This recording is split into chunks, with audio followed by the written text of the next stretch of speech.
I thought this Lil Nas X Satan Shoes versus Nike lawsuit would be an interesting way to talk about the difference between copyright and trademark.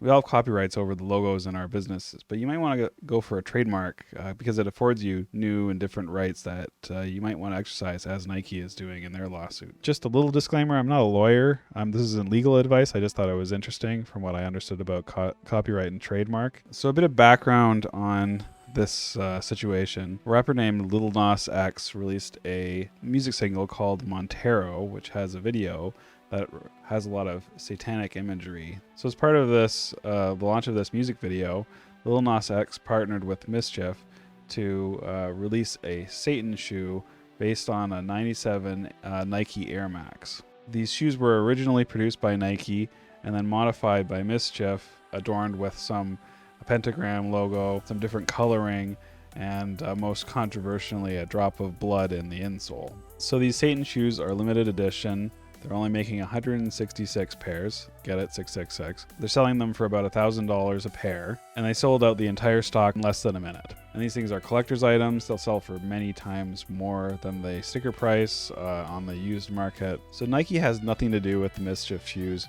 beyond producing the original Air Max 97s. They do not endorse the shoes. They do not make any money from the shoes other than the original purchase price. But the Nike swoosh is on the side of the shoes. Easy to think that they do have something to do with it. So there might be a few things that Nike is concerned with. First of all, they might be concerned with brand dilution, in that if other companies can make products with the Nike logo may end up meaning less to the marketplace. And that is something that they actually cite in their civil complaint. The second is brand associations.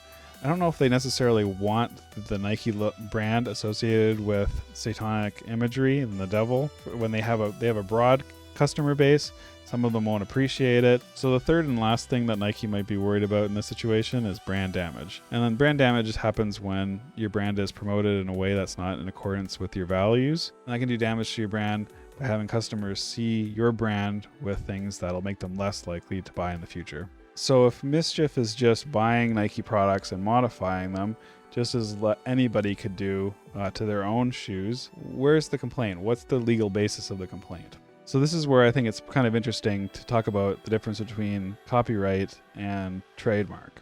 Unsurprisingly, copyright is only interested in copies of things. It's a free given right as soon as you have a design or some unique statement in fixed form. So question number one is, when you buy a pair of Nike sneakers or anything, what rights do you have as the owner of your shoes? Basically, you can do anything with a copy of your shoes as long as you're not making copies. Nike has the copyright to that design.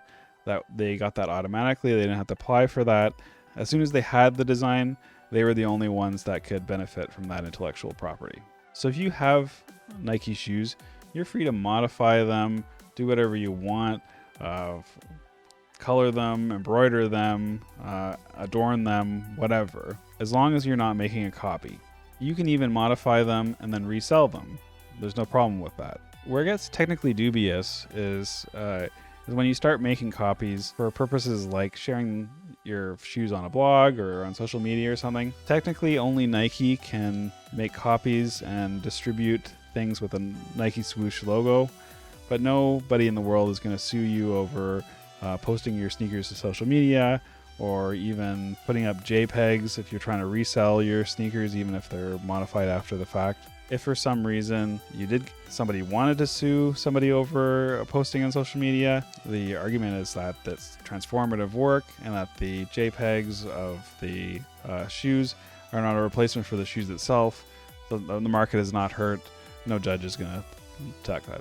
It's also transformative, so it's fair use. So copyright, even though it's a nice right to have, in this case, really can't do anything for you. It seems as if Mischief, given copyright law, is able to photograph these shoes, market using the Nike logo in the photography. Copyright does not give Nike any protection against that. So now we get on to trademark. And this is where Nike really does have some extra rights that are going to be useful in pursuing this legally. Trademark is different than copyright. Trademark is interested in market confusion. It's designed so that the people of the marketplace aren't confused if by two companies using the same logo for different purposes. The law around trademarks is really not about making money for big companies like Nike. It's really to prevent confusion in the marketplace. So if you're a consumer and you see a product from a company that is adorned with a logo that makes you think that the company is making that product, the government and the law wants you to be assured without trademarks there really wouldn't be any purpose for building up brand equity if someone could just come in, swoop in, and take all of that goodwill, putting your logo on their product and having people buy it on false pretenses. So in the lawsuit, Nike has evidence that people are getting confused by Mischief's product being a Nike product. And that seems fair. So you can see in these photos that it's Lil Nas X holding a shoe with a Nike swoosh logo on it. People would think that this is a partnership between Lil Nas X and Nike. That would be a reasonable conclusion. People have made social media posts to that effect, and Nike has included those social media posts in their lawsuit to show that people are getting confused, thinking that this is a Nike product when in fact Nike has very little to do with it and would not endorse it. They say explicitly that they won't endorse it. Okay, to sum up, so there's copyright and there's trademark. Copyright is a freely given right that you get automatically. Trademark is something that you have to apply and register, and there's fees and lawyers to pay if you want to do it correctly. Copyright may offer some protection, but trademarks really give you an ultimate protection so that you can prove that your logo is your own, and you can protect that and have the exclusive right to adorn your products with that logo, and no one else can. So if you're a small business, you are covered by copyright to a certain extent. You have that right. You don't have to do anything to get it. But if you pursue a trademark and invest in a trademark, it might be a good thing because you can use it once your brand is successful and means something. Only you can put your logo on your products, and that's meaningful because your brand has equity now, and you want to protect that equity. A trademark is the ultimate protection. It is something that you should take seriously, something that big companies take seriously because they know that they're going to be investing a lot in their brand. They're going to be investing a lot in their logo, and they want the exclusive right to put that on only products that they endorse and that they make, and so that they can maintain that brand equity and not have it associated with random things or not have it diluted by other companies or people that want to use it for their own purposes. Anyway, I hope that was interesting. If you have any questions, leave them down in the comments.